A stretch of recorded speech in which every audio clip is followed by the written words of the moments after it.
நமது ஜெபம் டிவியில் abundant life.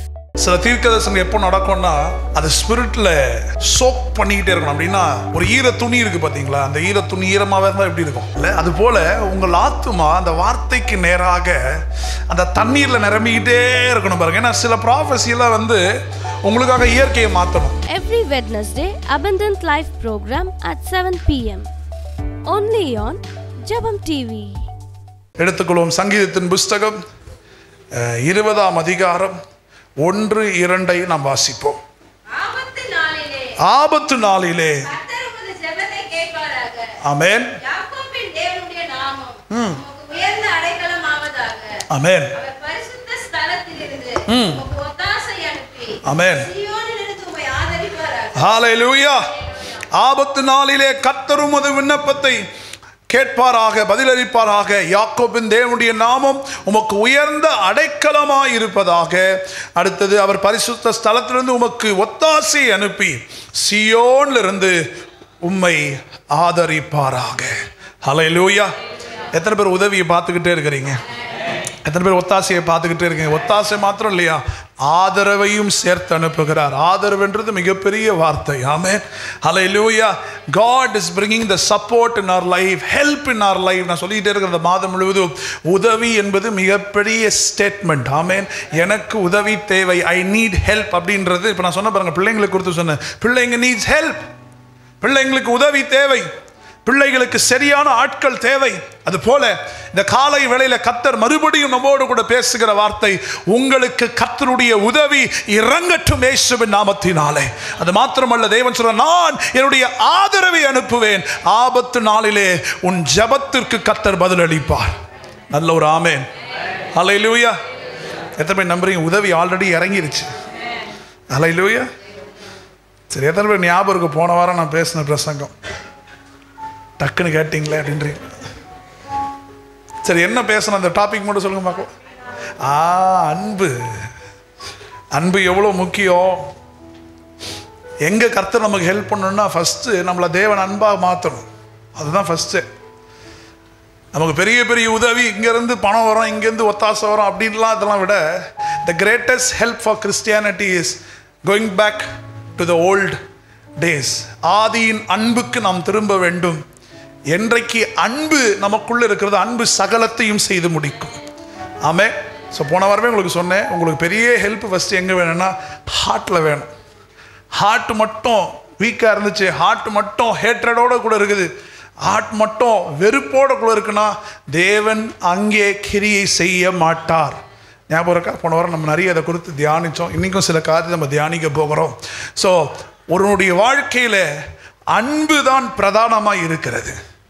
எங்கே அன்பு இருக்கிறதோ அங்கே தேவன் இருக்கிறார். எங்கே அன்பு இருதயத்தில், எத்தனை பேர் அதை தியானிக்கிறீங்க? உங்கள் லைஃப் எத்தனை பேர் ஜோம் பண்ண ஆரம்பிச்சிங்க? ஹேட்ரடை எடுக்க சொல்லி நான் ப்ரே பண்ண சொல்லியிருந்தேன். தொடர்ந்து ஜோம் பண்ணுங்க. யாரெல்லாம் ரொம்ப ஹையாக நம்மளை பிபி ஏற்றுறாங்களோ அவங்கள பார்த்து சொல்லுங்கள், ஆண்டவரே அவர்களை அதிகமாய் மன்னிக்கக்கூடிய கிருபையை எனக்கு கொடுப்பீராக. 2 அடி தள்ளி இருந்திருக்கிறேன், ஆபத்து தான், 2 அடி தள்ளி இருக்கிறேன், ஆனால் என் இருதயத்தில் அந்த கோபத்தையும் அந்த வெறுப்பையும் நான் சுமக்க போவதில்லை. அதுதான் உண்மையான கர்த்தருடைய பிள்ளை பாருங்க. அதுதான் உண்மையான கர்த்தருடைய அன்பு. ஆமென். நம்ம எல்லாம் அதுக்கு தான் ஃபைட் பண்ணிக்கிட்டே இருக்கோம். நமக்கு எல்லாம் ஒரு எத்தனை பேருக்கு அட்டாக் வந்துக்கிட்டே இருக்குது? வருது அட்டாக், ஹார்ட் அட்டாக் இல்லை, நிறைய அட்டாக்ஸ் வருதா இல்லையா? அந்த அட்டாக்ஸ் குறித்து அடுத்து நீங்கள் நான் பேச போகிறேன். எங்கே நமக்கு கர்த்தருடைய உதவி தேவைப்படுகிறது, ஏன் நமக்கு தேவைப்படுகிறது? நான் சொன்னேன், ஒருத்தர்கிட்ட கர்த்தருடைய அன்பு மட்டும் வந்துருச்சுன்னா அவனை கர்த்தர் எப்படியாவது தூக்கிட்டு போயிடுவார். ஆமென். வெறுப்போடு இருக்கும்பொழுது அவரால் தூக்க முடியாது. பாருங்கள், நம்ம இன்னைக்கு வாழ்கிற வாழ்க்கையில் இன்றைக்கி எவ்வளோ பெரிய காரியங்கள் நடந்துக்கிட்டே இருக்குது. எவ்வளோ சூழ்நிலைகள், எவ்வளோ பிரச்சனை, எவ்வளோ போராட்டம். தொடர்ந்து எப்படியாவது இந்த விசுவாச வாழ்க்கையை உடச்சிட மாட்டோமா, எப்படியாவது இந்த சிஸ்டருடைய லைஃப் அந்த ஒரு ஓட்டை விழுந்துடாதா, எப்படியாவது அவங்க ஆவிக்குரிய வாழ்க்கை திருடில்லாமல் பிசாசு எப்படி வருகிறான்னா அன்பு உடைக்கிறது தான் ஃபஸ்ட்டு வரும். நீங்கள் நல்லா யோசிச்சு பாருங்க, லைஃப்பில் உங்களை முதல் உடைக்கிறதே அன்பு நிமித்தமாக தான் உடைப்பான்.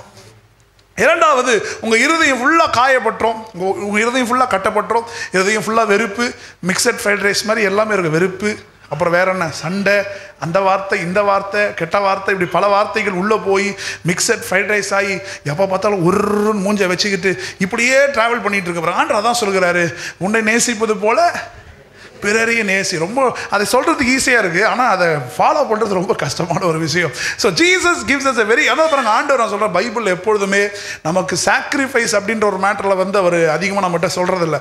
உன்னையை சாக்ரிஃபைஸ் பண்ணிக்க, ஆனால் நீ வந்து எண்ணெயை காக்கா பிடிக்கிறதுக்கு தேங்காய் உடைக்கிறதோ மாங்காய் உடைக்கிறதோ, நீ எனக்காக அப்படியே 10 கிலோமீட்டர் நடக்கிற, இதெல்லாம் நீ பண்ணவே பண்ணாத. ஏன் நீ இதெல்லாம் நல்லா பண்ணுவேன்னு எனக்கு தெரியும். நீ எது பண்ண மாட்டேன்னா உன்னை நேசிப்பது போல பிறரை நேசிக்க வேண்டும். பாருங்க எவ்வளோ. இப்போ வந்து பைபிளில் உங்களுக்கு ஒரு விண்ணப்பம் நடக்கணும், 10 கிலோமீட்டர் நடக்கணும், எத்தனை பேர் நடப்போம்? எல்லாம் முதல்ல நடந்துடும். வெயில் அடிக்குன்னா கூட அப்படியே நடப்போம் பாருங்க. அது வேறு இப்போ ஒரு செல்ஃபி வீடியோ எடுத்துக்க நடப்போம். பாருங்கள் ஃப்ரெண்ட்ஸ், நான் நடந்து போயிட்டே இருக்கிற கடவுளுக்காக அப்படின்ற மாதிரி சூழல் ஏற்பட்டுரும். ஆனால் ஆண்டவருக்கு ரொம்ப நல்லாவே தெரியுது, என் பிள்ளைங்க சாக்ரிஃபைஸ் அடிச்சுக்கிறதுக்கு ஆளே கிடையாது. எனக்காக கொடைக்கானல் வரைக்கும் கூட நடந்துருவாங்க. ஆனால் அவங்களால செய்ய முடியாத ஒரு விஷயம் என்ன? உன்னையை நேசிப்பது போல பிறரையும் நேசிக்க வேண்டும். அதுதான் இயேசு நமக்கு சொல்லி கொடுத்த ஒரு காரியம். இன்றைக்கு முதலாவது ஒரு பெரிய ஹெல்ப் நம்ம ஹார்ட்டுக்கு தேவைப்படுது. ஒரு ஆமென். பக்கத்தை பார்த்து உங்கள் இருதயத்துக்கு கொஞ்சம் ஹெல்ப் தேவைப்படுது. உங்களுக்கு மட்டும் இல்லை, என் இருதயத்துக்கு ஹெல்ப் தேவைப்படுது. ஆமென். நம்ம இருக்க எல்லா இருதயத்துக்கும் நமக்கு ஹெல்ப் தேவைப்படுது. எப்போ இந்த இருதயம் கொஞ்சம் அப்படியே அமர்ந்த தண்ணீர் அண்டையில் அப்படி போய் அப்படி நிற்குதோ, அப்பொழுது கர்த்தருடைய கரம் பயங்கரமான காரியங்களை செய்து முடிக்கும். ஹல்லேலூயா. ஸோ முதல் உதவி தேவன் எங்கிருந்து கொண்டு வருகிறார்? God creates a good environment around us. நமக்கு தேவன் நல்ல சுற்றுச்சூழல்களை முதலாவது ஏற்படுத்த விரும்புகிறார். ஃபர்ஸ்ட் நமக்கு எங்க தெரியுமா உதவி வரணும்? You need a good environment. அப்படின்னா சுற்றுச்சூழல். ஆமேன் வரலையே? எத்தனை பேருக்கு சுற்றுச்சூழலுக்கு அர்த்தம் தெரியுது? உங்களுக்கு இருக்கிற சுற்றுச்சூழல் முதலாவதாக மாற்றப்பட வேண்டும் தேவன் இடைப்படுவதற்கு. உதவி என்பது நான் எப்பயும் சொல்றேன், உங்களுக்கு வர ப்ரொவிஷன்ஸை மட்டும் நினைக்காதீங்க. Provision is not a help. Provision is unconditional law that is given for you. அதாவது ப்ரொவிஷன்லாம் வந்து எப்படி சொல்றது? இப்போ உங்கள் வீட்டில் பிள்ளைங்க இருக்கிறாங்க. உங்கள் பிள்ளைங்க என்னைக்காவது ஒரு நாளாவது மம்மி டேடி எப்படா அரிசி வாங்குறேன்னு யோசிச்சிருக்கிறாங்களா? எப்படா கிராசரி அவங்களுக்கு வருதுன்னு யோசிச்சிருப்பாங்களா? ஏன்னா அது அப்படித்தான். நான் அம்மா அப்பா பிள்ளையா இருக்கிறேன், எங்கள் அப்பா அம்மா எப்படியாவது உழைச்சி எடுத்துகிட்டு வந்து, அதனால தான் பாருங்க பிள்ளைங்க, நான் கூட சின்ன வயசில் அதை யோசிச்சதில்லை. டாடி எனக்கு எப்படியாவது வேணாம், நீ வாங்கி தரியா இல்லையா அப்படின்னு இருப்பேன். ஆனால் இப்போ நான் அந்த நிலைமை வந்து தெரியுது, இதனால தான் அப்பா அப்படி சொன்னாரோ, இதனால தான் அன்னைக்கு வந்து இப்போ வேணாப்பா நான் அப்புறமா வாங்கி தரேன்ற வார்த்தை அவர் ஏன் அடிக்கடி அதை பயன்படுத்தினார் அப்படின்றத அந்த பொசிஷனுக்கு நம்ம வரும்போது தான் தெரியுது. ஆனாலும் பெற்றோருடைய வேலை என்ன? பிள்ளைங்க என்னைக்காவது மம்மி அரிசி வாங்கிட்டீங்கன்னா கேட்க மாட்டான். ஏன்னா அவனுக்கு தெரியும் அரிசி இருக்கு, சோறு இருக்கு, கறி இருக்கு, மீன் இருக்கு, பொரியல் இருக்கு, எல்லாமே இருக்கு. எதனால் நம்புறான்? அவன் குடும்பம் என்கிற ஒரு சுற்றுச்சூழலை வளர்கிறான். எங்க ஒரு என்வாயர்மெண்ட் இல்லையோ அங்க வெறுமை இருக்கும். அப்பொழுது தேவன் எனக்கு முதலாவதாக செய்ய வேண்டிய உதவி என்ன செய்கிறார்னா, உன்னை சுற்றி இருக்கிற சுற்றுச்சூழல்களை பரிசுத்த ஆவியானவர் முதலாவதாக மாற்ற விரும்புகிறார். எந்த ஒரு சூழ்நிலை பரிசுத்த ஆவியானவரால் எடுத்துக்கொள்ளப்படுகிறதோ அந்த சூழ்நிலையில் பரலோகம் திறந்து உதவிகள் இறங்குவதை நீங்கள் பார்ப்பீர்கள். God wants to change your environment. என் பிள்ளைகள் நல்ல ஸ்கூலில் படிக்க வைக்கிறோம், நல்ல சுற்றுச்சூழல் இருக்கணும். என் பிள்ளைங்களை காஸ்ட்லியான காலேஜில் போடுறோம், நல்ல சுற்றுச்சூழல் இருக்கணும். என் பிள்ளைக்கு பாத்ரூம்னா நல்ல பாத்ரூமில் போகணும். தண்ணின்னா அங்கே தண்ணி கிளாஸ் வச்சு ஒரு பாட்டில் இருக்கணும். ஆமாவா இல்லையா? நல்ல போர்டில் அவன் படிக்கணும். அப்படி தானே? எத்தனை பேர் இதுக்காக உழைச்சிக்கிட்டு இருக்கிறீங்க? Right, for a good environment. எதுக்கு நல்ல வீட்டில் போய் நம்ம வாடகை எடுத்து தங்குறோம்? Good environment. எங்கே வேணால் தங்கலாமே. ஒரு என்வாயர்மெண்ட் ரொம்ப முக்கியம் பாருங்க. நம்ம எந்த என்வாயர்மெண்ட்டில் இருக்குமோ அந்த என்வாயர்மெண்ட்டாக மாறிடும். பார்த்துருக்கீங்களா? நிறைய பேர் எங்கே இருக்கிறாங்களோ அது மாதிரியே இருப்பாங்க. நான் தவறாக சொல்ல, யாரோட இருக்கிறாங்களோ அந்த என்வாயர்மெண்ட்டை விடாங்க. குறை பேசணும் அவங்களும் வாயிலேருந்து குறை பேசி வந்துடுவாங்க. ஹேட்ரடோடு வச்சுருக்காங்களா அவங்களுக்கும் ஹேட்ரட் வந்துடும். ஸோ அந்த என்வாயர்மெண்ட் ரொம்ப முக்கியம். அப்போ தேவன் இந்த சீசனில், இந்த 2025 தேவன் உங்களுக்கு செய்ய போகிற புதிய உதவி என்ன தெரியுமா? உன் சுற்றுச்சூழலை தேவன் மாற்றப் போகிறார். ஹல்லேலூயா. என்வாயர்மெண்ட் என்று சொன்னாலே கண்டிஷன், நம்ம இருக்கிற கண்டிஷன் ரொம்ப முக்கியம். என்ன கண்டிஷனில் சிஸ்டர் நீங்கள் இருக்கிறீங்க அப்படின்னு நம்ம கேட்போம் ஜெபம் பண்ணும்போது. இப்போ ஓகேயா, இப்போ எங்களை சுற்றி இருக்க என்வாயர்மெண்ட் கொஞ்சம் வேறு மாதிரி இருக்குது பாஸ்டர் அப்படி சொல்லுவோம். That is a condition. So before God enters your life, தேவன் உங்கள் வாழ்க்கைக்கு உதவி அனுப்புறதுக்கு முன்னாடி ஃபஸ்ட்டு உதவி உங்களுக்கு செய்கிறது உங்கள் சூழ்நிலைகளை அவர் மாற்ற விரும்புகிறார். அவருக்கு ஏத்த வண்ணமான சூழ்நிலையை அமைத்துதான் அவரை உள்ளே வருகிறார். ஏன்னா எப்போ என்வாயர்மெண்ட் சரியில்லையோ ஃபெய்த் சிஸ்டம் சரி இருக்காது. எப்போ சுற்றுச்சூழ்நிலை சரியான ரீதியில் இல்லையோ ஜெபம் செயல்படாது. பாருங்களேன், நீங்கள் இப்போ சமாதானமாக இருக்கணும்னு சொல்லிட்டு 12 மணி வெயில் ஐநாவர சிக்னல் நின்னீங்கன்னா சமாதானமாக இருப்பீங்களா? இருக்க முடியுமா? நம்மளால இருக்க முடியாது. இல்லை, நீங்கள் சத்தம் போடாமல் அமைதியாக உட்காரணும் அப்படின்னு நினைக்கிறீங்க. நம்ம போய் தியேட்டருக்குள்ளே உட்கார முடியுமா? உட்கார முடியாது. அப்போ அதுக்கான சூழ்நிலையை தேடுகிறோம். அமைதியாக கொடைக்கானலோ ஊட்டியோ இல்லை எதுவும் வேணாம், வீட்டில் ஏசி போட்டு நிம்மதியாக யார் சத்தமும் இல்லாமல். எத்தனை பேர் அமைதியாக இருக்க விரும்புவீங்கன்னு எனக்கு தெரில. இப்போ இவ்வளோ பேர் அமைதியாக இருக்க விரும்புகிறீங்க. கர்த்தர் உங்கள் ஜெபத்தை கேட்டுருக்கிறாங்க. எனக்கு கூட அப்படி தான் பாருங்களேன். ஸ்டேசி வளர வளர ஐயோ ஆண்டவரே எனக்கு அமைதி இருக்காதா, ஏங்க ஜபம் கூடவாங்க பண்ண முடியல ஒரு வீட்டில்ன்ற மாதிரி. இப்போ என்னுடைய ஜப நேரம் எங்கன்னா காரில் தான் ஜப நேரமே. நிறைய பேருக்கு நான் ஃபோன் கால்லாம் பேசுவேன், வெளிநாட்டில் இருக்கிறவங்களுக்கு. அவங்க பாஸ்டர் என்ன பாஸ்டர் ஒரு நைட்டு 2 மணிக்கு காரில் உட்காந்து இருக்கிறீங்க? என் வழி அப்படித்தான். நான் மேலே போய் உட்காந்தேன்னா என் பொண்ணு உள்ளே ஐபேடெலாம் தூக்கி போட்டுறாங்க. நான் மேலே உட்காரதில்லை. சமாதானமாக ஒரு வார்த்தையை பேசும்போது பாருங்கள், ஒரு நாள் நான் பிரசங்கம் பண்ணிட்டுருக்கேன், அப்படியே வல்லமே கத்தர் பேசுகிறார். எனக்கு முன்னால் சேசி இப்போ வாட்டர் பாட்டில் எடுத்து ஊற்ற வரா என் ஐபேடில். யோசிச்சு பாருங்கள், நான் பிரசங்கமும் பண்ணேன், வாட்டர் பாட்டிலையும் பார்த்துக்கிட்டு இருக்கிறேன். அவங்க பார்க்குறாங்க, பாஸ்டர் பேசுகிறாரு ஆனால் கண்ணு வேற எங்கேயோ காட்டிக்கிட்டு இருக்கிறாருன்ற மாதிரி. இதே சொல்கிறேன், ஒரு சுற்றுச்சூழ்நிலை சரியாக இருந்தால் எல்லாம் சரியாக மாறும். அப்போ நமக்கு ஃபஸ்ட்டு உதவி எங்கே வரணும்னா, இன்னைக்கு நீங்கள் ஜெபிக்க வேணும், ஆண்டவரே என் சூழ்நிலைகளை மாற்றும். பிசாசு முதல் கை வைக்கிறது உங்கள் சூழ்நிலை. உங்கள் சமாதானத்துக்கு இருக்கணுமா, முதல்ல உங்களை சுற்றி இருக்க ஃபென்ஸை எடுப்பான். இந்த ஃபென்ஸை விட்டு இவனை வெளியே தூக்குனா இவன் ஆட்டோமேட்டிக்காக கீழே விழுந்துருவான். அப்போ முதல்ல இவனை எங்கே தூக்கணும்? அந்த ஃபென்ஸை தூக்கணும். ஆமென். ஸோ பக்கத்தில் பார்த்து சொல்லுங்க, கர்த்தர் சில காரியங்களை மாற்றுவார். ஹல்லேலூயா, ஹல்லேலூயா. வேதத்தில் பார்க்கிறோம், இயேசு சீஷர்களை படகுல அனுப்புகிறார். நீ போப்பா நான் வரேன்ட்ட. ஆனால் இவர்கள் எல்லாரும் படகுல டிராவல் பண்ணிக்கிட்டே போயிட்டு இருக்கிறாங்க. திடீரென்று மேகம் இருளாகிறது. எல்லாரும் பயந்த நிலைமையில் இருக்கிறார்கள். ஆண்டவர் ஒரு அசாத்தியத்தை கொண்டு வருகிறார் என்று சொன்னால் அதுக்கு முன்னால உங்க சூழ்நிலையை தலைகீழாக மாற்றுவார். Why there is an attack on your warfare prayer? நல்லா புரிஞ்சுக்கோங்க. டெய்லி நம்ம ஜெபிப்பதற்கும் திறப்பில் நின்று ஜெபிப்பதற்கும் ஒரு வித்தியாசம் உண்டு. டெய்லி நம்ம என்ன ஜெபம் பண்ணுவோம்? ஆண்டவரே என் வீட்டை பாதுகாக்கிறேன், இந்த மாதம் 10,000 ரூபாய் கொடுங்க, இது ஜென்ரல் ப்ரேயர். அதுக்கப்புறம் சமாதானத்தை கொடுங்க, இதுவும் ஜென்ரல் ப்ரேயர். அதுவும் இல்லை, சில பேர் பரமண்டல இருக்க எங்கள் பிதாவே உடைய நாமம் பரிசுத்தப்படுவதாக உடைய ராஜ்யம் வருவதாக அப்படின்னு சொல்லி இப்படியே இந்த குழந்தைங்க ஜபம்லாம் செஞ்சுட்டு பெரிய ஜபம் செஞ்சுட்டோம், ஆண்டவர் எல்லாத்தையும் பார்த்துக்கொள்வார்ன்ற டிராவலில் நிறைய பேர் போயிட்டு இருக்கிறாங்க. இன்னைக்கு ஆண்டவர் உங்களை பார்த்து சொல்லுகிறார், இந்த குழந்தையின் ஜபங்கள் எல்லாம் முடிந்தது. எதெல்லாம் குழந்தையும் ஜெபம்ன்றாரு? எங்கள் தேவையை சந்திக்கிட்டுருங்க, எங்களுக்கு அற்புதம் செய்யுங்க, எங்களுக்கு அடையாளம் செய்யுங்க, இந்த மந்த்து எங்களுக்கு குறையில்லாமல் நடத்துங்க. ஆண்டவர் சொல்கிறார், நீங்கள் சொல்ல பிறகு நான் குறையில்லாமல் நடத்த போகிறேன்னா சொல்ல லாஜிக் உங்களுக்கு புரியுதுங்களா? அவர்கிட்ட போய் என்னை குறையில்லாமல் நடத்துக்கணும்னு அவர் பார்க்குறார். ஏமா நான் உனக்கு குறைய நடத்த போகிறேன்? உங்கள் பிள்ளை மம்மி என்னை குறையெல்லாம் பார்த்துக்கோங்கன்னா அவங்களுக்கு கோவரமாக வராது ஒரு பாயிண்டில். டேய் நான் உனக்கு குறையாக வச்சுருக்கிறேன், நல்லா கறி தின்ற 3 பேரில் உனக்கு என்ன குறை? ஸ்தோத்திரம். அப்போது ஆண்டவர் சொல்லுகிறார், முதலாவதாக உங்களை ஒரு லெவல், அதாவது அடுத்த கட்ட இந்த ஆவியின் மண்டலத்திற்கு கொண்டு போவதற்கு முதல் உதவி உங்கள் என்வாயர்மெண்ட்டை கர்த்தர் மாற்ற விரும்புகிறார். ஹல்லேலூயா, நல்ல ஒரு ஆமென். ஹல்லேலூயா. சொல்லுங்க, when we pray in spirit, ஆவியிலே திறப்பில் நிற்கும் பொழுது எத்தனை பேர் இந்த வார்ஃபேர் என்று சொன்னால் ஒரு யுத்தக்களமான ஜெபக்களத்தை பார்த்துருக்கேன், ஃபீல் பண்ணியிருக்கேன். பாஸ்டர் நான் ஜெபிக்கும் போது ஒரு யுத்தக்களம் மாதிரி இருக்கு பாஸ்டர். நான் அந்த ஜெபத்தை குறித்து பேசிக்கிட்டு இருக்கிறேன். நீங்க எப்பெல்லாம் யுத்த களத்தில் நின்று ஜெபிக்கிறீர்களோ அப்பெல்லாம் ஒரு அட்டாக் வருதா வரலையா? எதன் மேலே ஃபீல் பண்ணி ஒரு அட்டாக்? நான் ஜெபம் பண்ணேன் பாஸ்டர், நான் திறப்பில் நின்னேன், அந்த இடத்துல ஒரு யுத்த களத்தை பார்த்தேன். ஆனா பாஸ்டர் ஒரு அட்டாக் வந்துருச்சு. இன்னைக்கு உங்களுக்கு எல்லாம் ஒரு நற்செய்தி சொல்ல போகிறேன். அந்த அட்டாக் என்னன்னு உங்களுக்கு சொல்ல போறேன். நல்ல ஒரு ஆமென். நல்லா கவனிங்க. இயேசு சீஷர்களை அடுத்த கட்டத்திற்கு கொண்டு போவதற்கு முன்பதாக புயலையும் காற்றையும் அனுப்புகிறார். அது மாத்திரம் அனுப்பாமல் அவரே கடல் மீது நடந்து வருகிறார். நடந்து வருகையில் சீஷர்கள் பேசிக்கொண்டார்களாம், ஐயோ பேய் ஒன்று வருகிறது. ஏன்னா அவர் ஹேர் ஸ்டைல் அவ்வளோ பெருசாக இருந்து நிறைய பேர் சொல்கிறாங்க. அவர் ஒரு வெள்ளை ரோப் போட்டிருப்பாரு.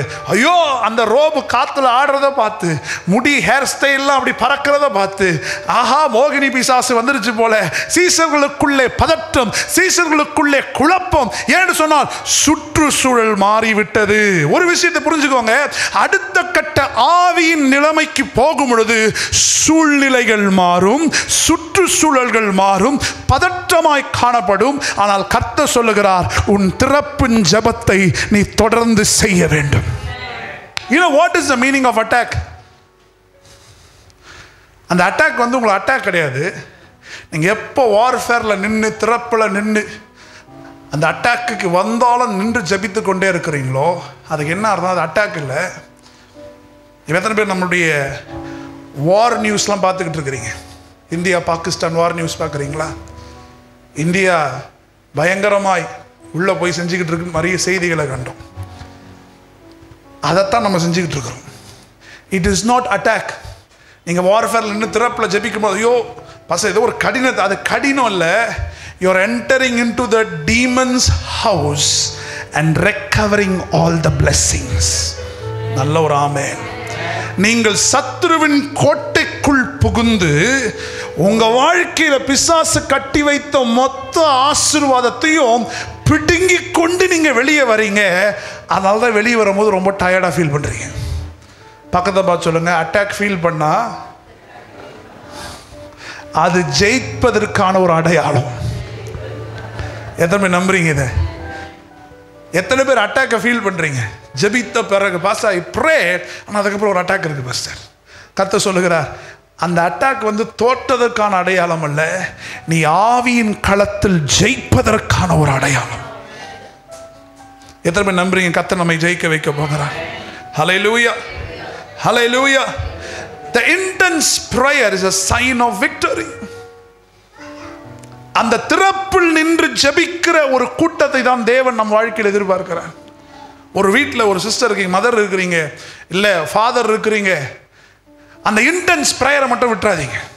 சில பேர் பயந்துருவாங்க, ஐயோ ரொம்ப ஜெபம் பண்ண பாச, பயங்கரமாக ஒரு கனவு வந்தது, என்னைய போட்டு அப்படியே எண்ணெய் சட்டியில் வறுக்கிற மாதிரி 3 டீமன்ஸ் என்னைய துரத்திக்கிட்டு வந்து. பயப்படாதீங்க.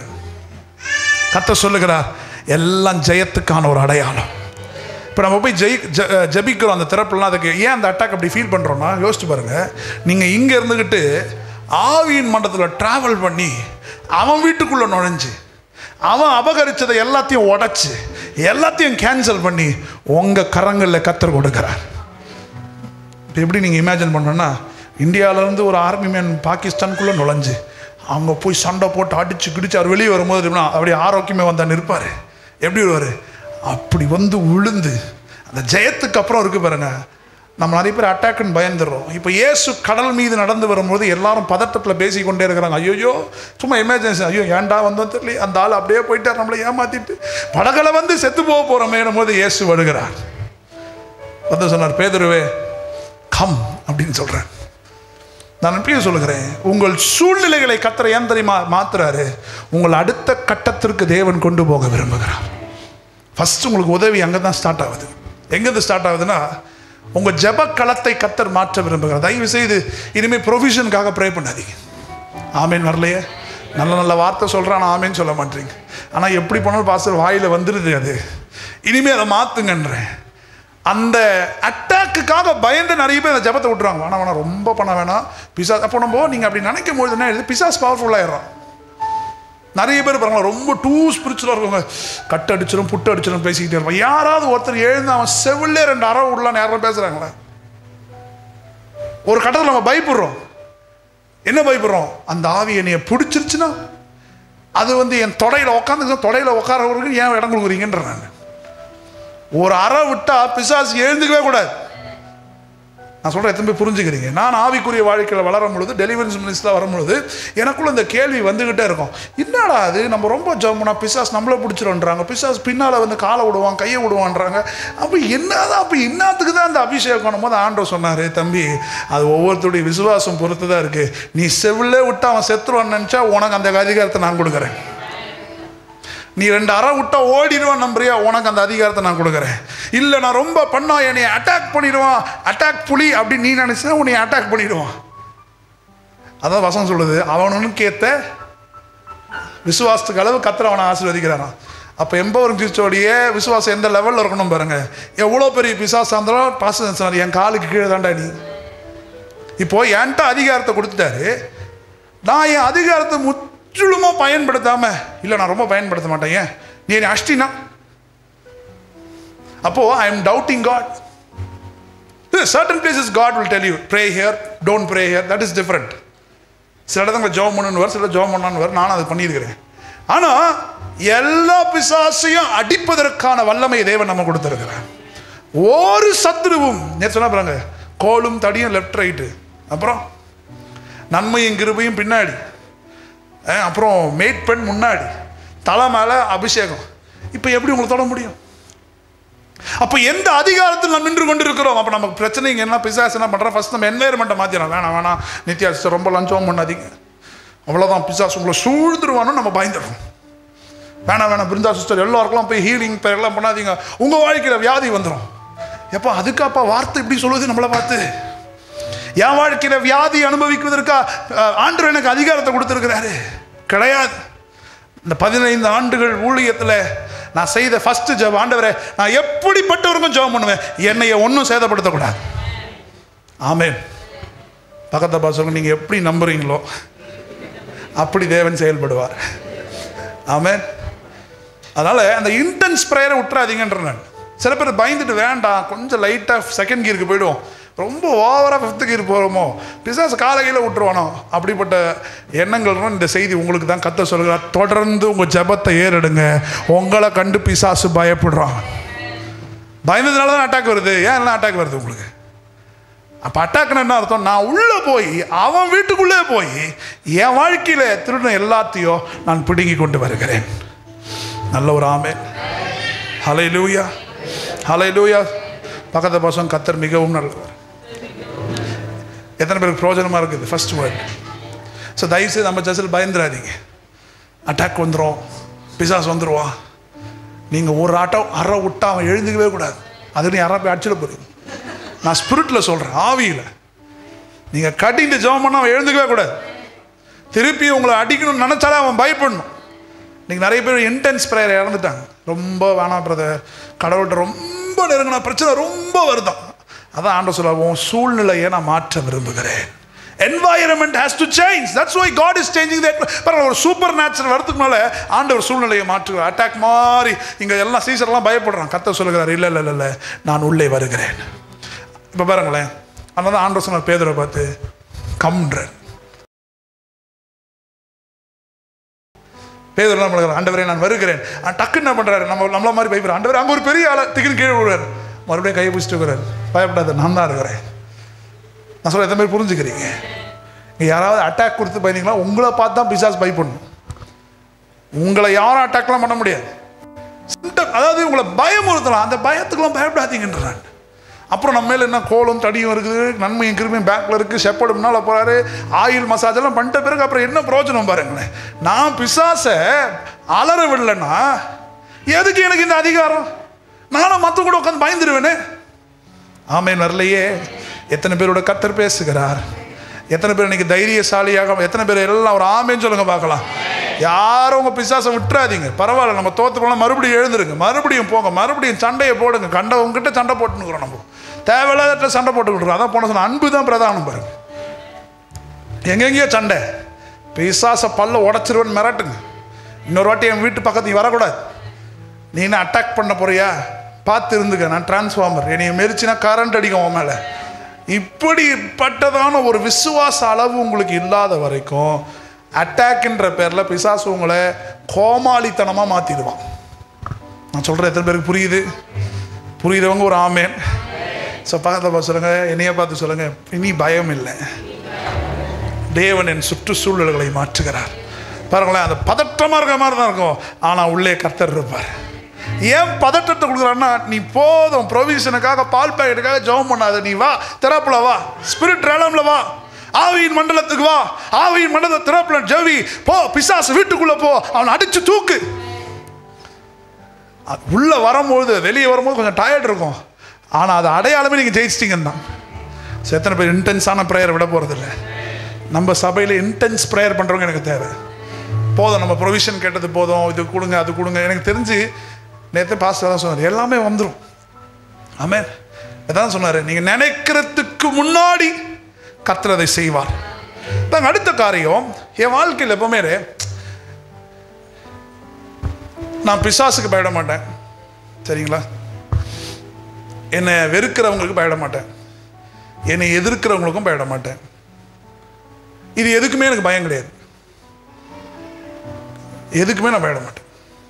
நாளைக்கு என்ன நடக்கும்ன்றது 2 நிமிஷம் யோசிப்பேன், ஆனால் 3ஆவது நிமிஷம் தைரியம் வந்துடும் எனக்கு. நான் எங்கேயா போய் மாட்டிக்கினா கூட இந்த பயத்தை மட்டும் என்றைக்குமே நான் அலோவ் பண்ண மாட்டேன். ஏன்னா போன வாரம் உங்களை நம்ம பேசும்போது பயம் இருந்தால் என்ன நடக்கும், அதில் அன்பே இல்லை, அதில் கர்த்தருடைய புரிதலே இல்லைன்றது உங்களுக்கு புரிய வச்சாச்சு. அப்போது இந்த 4 விஷயத்துக்கு நான் என்றைக்குமே விட, ஒன்று பிசாசுக்கு பயப்பட மாட்டேன். பிசாசுக்கு வாய்ப்பே இல்லை பயப்படுறதுக்கு. ஒன்று அவன் என்னையை பார்த்து பயப்படணும், அதுதான் என் டாஸ்க்கு. அவன் எவ்வளோ பெரிய ஆளாக இருந்தாலும் சரி, எவ்வளோ பெரிய மந்திரவாதியும் சரி. அப்போது என்னை வெறுக்கிறவர்களுக்கும் பயப்பட போகிறது, என் எதிரிகளுக்கும் பயப்பட போவதில்லை. அப்போது சூழ்நிலைக்கும் பயப்பட. அப்போ யாருக்கு நான் ரொம்ப இன்றைக்கும் நான் பயப்படுவேன்னா, டெய்லி நான் பயந்து ஜெபிக்கிற ஒரு காரியம். இதெல்லாம் ஆவியினுடைய ரகசியங்கள், ஆழங்கள். நம்ம ஆவியில் வளரணும், இதெல்லாம் பயப்படணும். ஒரு விஷயத்துக்கு பயப்படுவேன், நான் அவருடைய வார்த்தையில் சரியான ரீதியில் என்னை அலைன் பண்ணி நான் போயிட்டுருக்கிறேனான்ற ஒரு விஷயத்துக்கு மட்டும் பயப்படுவேன். ஒரு ஆமீன் வரலையே? நான் சொல்ல எத்தனை பேருக்கு புரிஞ்சிச்சு?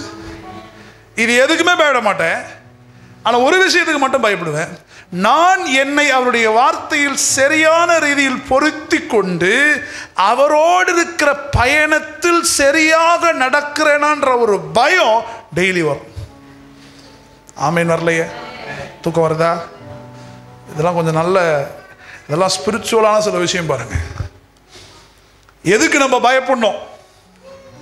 எதுக்கும் நீங்கள் எதெல்லாம் பயந்துருக்கீங்க லிஸ்ட்டு போடுங்க பார்ப்போம். பாஸ்டர் அடுத்த மாதம் 50,000 இஎம்ஐ கட்டணும் பாஸ்டர். ஆமாம், நான் கூட 1 லட்ச ரூபா கட்டணும். இப்போ அதில் என்ன பண்ண முடியும்? ஆமென். யோசிச்சு பாருங்க, எதுக்கெல்லாம் பயந்துக்கிட்டு இருக்கோம் இன்னைக்கு?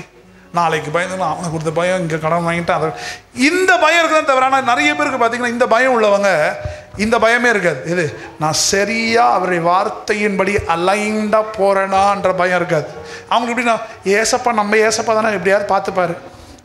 அது இன்னும் நம்ம ஏசப்பா எப்படியாவது என்னை நடத்திடுவாரு. நீ அலைண்டாலாம் எப்படி நடத்துறது?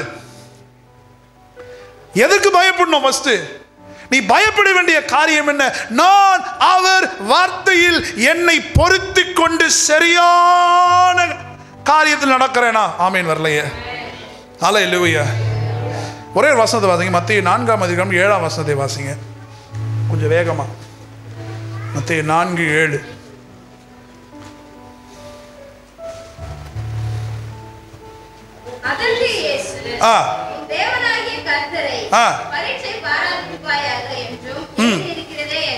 நல்ல ஆமென். அதற்கு இயேசு உன் தேவனாகிய கர்த்தரை பரீட்சை பாயாக என்று.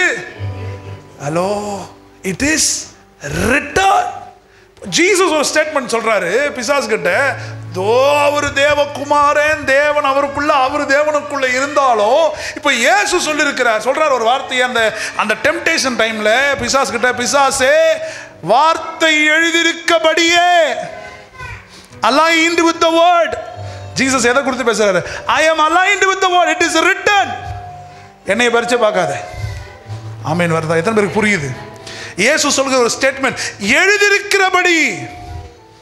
அந்த வார்த்தையெல்லாம் வேற மாதிரி சொல்லிக்கலாமே. அவரு என்ன சொல்லிடலாம்? இந்த பேர் நான் ஆண்டவர் பயங்கரமான இறங்கினா உன்னை அப்படியே சாவடிச்சு அப்படிலாம் சொல்லிடலாம். அவர் சொல்லல, அவர் அது சொல்ல, வார்த்தை எழுதியிருக்கிறபடி. அப்போ இயேசுவே பிதாவுடைய வார்த்தைக்கு ஏற்ற வண்ணமாய் தன்னை அலைன் பண்ணிக்கிட்டே வரார். ஆமென் வரலையே? Wake up church. இன்றைக்கு நாம் ரொம்ப எழுந்து யோசிக்க வேண்டிய ஒரு வார்த்தை, am I aligned? Am I aligned with the word of God? நல்ல ஒரு ஆமென்.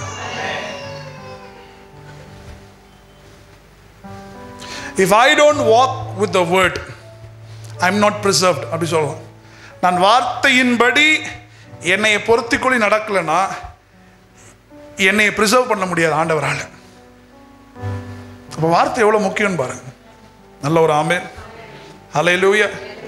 Hallelujah. The word of God is very important.